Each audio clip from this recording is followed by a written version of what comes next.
А? Вот я сейчас как они меня не пропускают.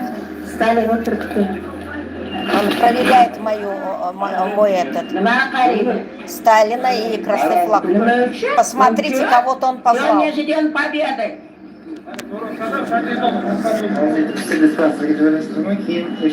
Это же день победы. Вот, видите, что он мне сказал? Я сейчас вас устрою психиатрический диспансер, он вот мне вот так сказал. Я вам еще раз повторю. Вот это место. Вот этот... вот, она видит. Это же день победы. Сегодня же день победы. Этот флаг, говорит, нельзя, он говорит. А я говорю, а почему? Сегодня же день победы. Это же день победы. Вот он что мне сказал. Это же день победы.